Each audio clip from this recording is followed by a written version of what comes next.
Hello बच्चों, आज के वीडियो में हम लोग दो अंकों के घटाना को सीखेंगे। घटाव को इंग्लिश में हम लोग सब्ट्रैक्शन बोलते हैं, ठीक है ना।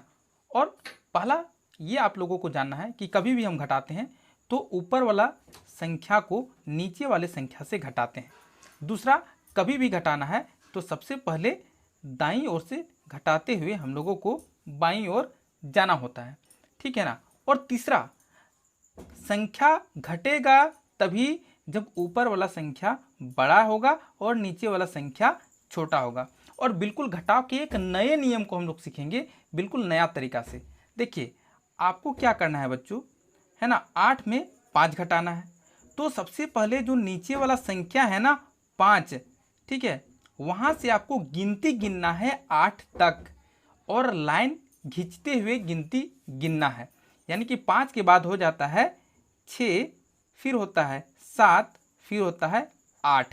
8 तक गिनती गिन लिए, जो संख्या था उतना ही तक गिनती गिनना है। तो कितना लाइन हम लोग खींचे, 1 लाइन, 2 लाइन, 3 लाइन। तो बच्चों हमको यहाँ पे 3 लिख देना है। इसका मतलब हुआ कि 8 में 5 घटा दिए हैं तो मेरा 3 निकल कर आएगा। फिर हमको 6 में 4 घटाना है, यानी कि ऊपर में बड़ा संख्या है और नीचे में छोटा संख्या है। इसका मतलब ये घट जाएगा, ठीक है ना।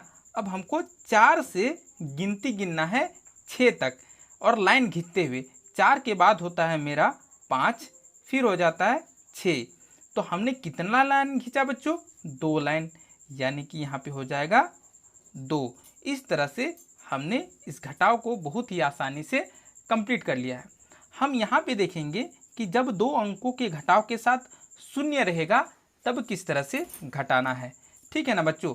तब 4 में जब 0 घटाएंगे तब क्या आएगा, तो किसी भी संख्या को 0 से घटाएंगे ना बच्चों तो जो मेरा संख्या है वही आएगा, यानी कि 4 ही होगा, ठीक है। अब यहाँ पे बच्चों 7 में हम लोगों को 3 घटाना है। तो हमने क्या बताया, 3 के बाद से गिनती गिनना है आपको 7 तक लाइन खींचते हुए। 3 के बाद होता है बच्चों 4, फिर होता है 5, फिर 6, फिर 7, यानी कि 7 तक गिनती गिन लिया है।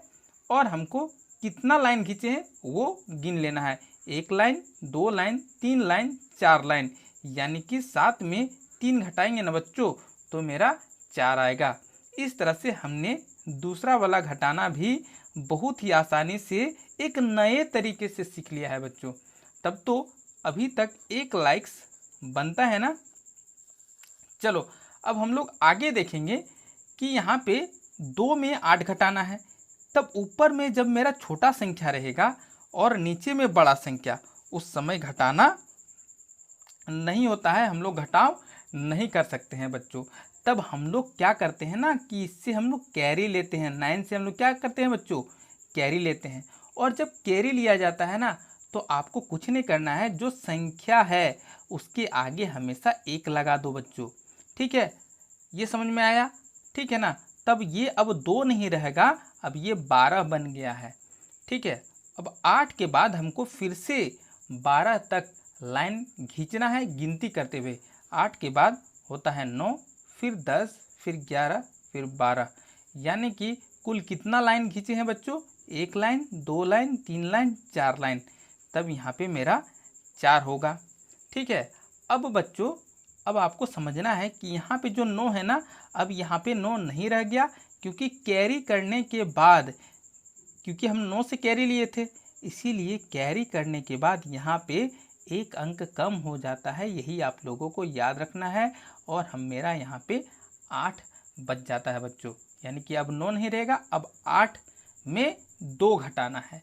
जब 8 में 2 घटाएंगे ना बच्चों तो 2 के बाद फिर से लाइन खींचते हुए हम लोगों को क्या करना है, गिनती करना है। 2 के बाद होता है 3, 4, 5, 6, 7, 8। कुल कितना लाइन खींचे बच्चों, 1, 2, 3, 4, 5, 6, यानी कि यहाँ पे मेरा 6 आ गया है बच्चों। तो ये कैरी वाला सब्ट्रैक्शन था, हासिल वाला घटाना था। बहुत ही आसानी से आप लोगों को समझ में आ गया होगा। चलिए इसी तरह से, है ना, 6 में 4 घटाएंगे तो घटेगा। अब आप लोग बताओ, बिल्कुल ये घट जाएगा, क्योंकि ऊपर में बड़ा संख्या है और नीचे में छोटा संख्या है। तो 4 के बाद 6 तक गिनना है। अब इसमें हम लोग फिंगर का भी यूज कर सकते हैं बच्चों। ठीक है, इस तरह से फिंगर निकालना है। 4 के बाद 6 तक देखो गिनना है। 4 के बाद होता है 5, फिर होता है 6, यानी कि देखो यहाँ पे 4 के बाद 5 फिर 6, कितना 2 बार हम लोग गिनती गिने, तब यहाँ पे मेरा इस तरह से 2 लिखना है। और बच्चों 8 में 3 घटाना है, तो बिल्कुल घट जाएगा। और 3 के बाद हमको फिंगर में 8 तक गिनती गिनना है। इस तरह से फिंगर निकालेंगे।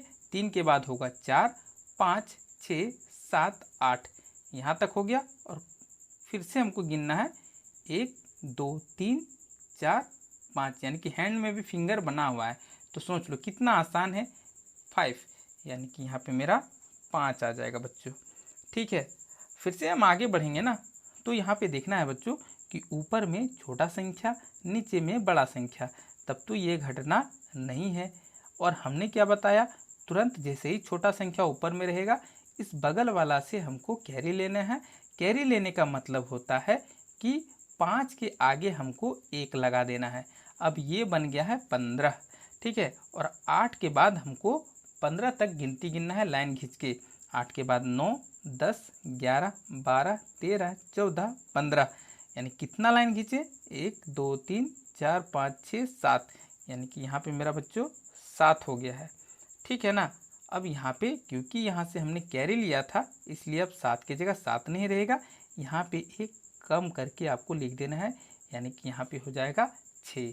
और 6 में 4 घटाएंगे बच्चों, देखो यहाँ कितना बचा है, 2 बचा है। ठीक है ना। तो इस तरह से हमने बहुत ही आसानी से हासिल वाला घटाना यानी कि कैरी वाला सब्ट्रैक्शन भी सीख लिया है। अब तो अभी तक आपको सब कुछ समझ में आ रहा है ना, तब तो चैनल को आप सब्सक्राइब कर लो और शेयर अपने उन दोस्तों को करें जो मैथ में इंटरेस्टेड है बच्चों। ठीक है, अभी यहाँ पे सीखेंगे शून्य वाला घटाना। देखो ऊपर में 0 रहेगा ना और नीचे में संख्या, तब तो बिल्कुल नहीं घटेगा। सीधा सीधा आपको कैरी करना है बच्चों यहाँ से, और 0 के आगे लगा देना है 1, यानी कि ये हो गया है 10। अब 0 काम करना बंद, यानी कि 4 के बाद हमको गिनती गिनना है 10 तक। 4 के बाद 5, 6, 7, 8, 9, 10, कितना लाइन खींचे बच्चों, 1, 2, 3, 4, 5, 6, यानी कि कुल 6 लाइन हमने खींच लिया था। तो यानी कि 10 में 4 चल जाएगा ना बच्चों, तो 6 बचेगा। क्योंकि यहाँ पे हमने कैरी लिया था, इसलिए अब यहाँ पे 8 नहीं रहेगा, इसकी जगह 1 कम हो जाएगा, अब 7 बचेगा। और 7 में 5 घटाना है, यानी कि 5 के बाद गिनती करेंगे, तो इस तरह से फिंगर निकाल के भी 5 के बाद 6, 7, यानी कि 2 फिंगर गिनती किए तो यहाँ पे 2 होगा। तो आई होप अभी तक आपको सारा कुछ समझ में आ गया है कि किस तरह से कैरी वाला सब्ट्रैक्शन किया जाता है। फिर मिलते हैं एक नेक्स्ट वीडियो में, तब तक के लिए बाय बाय।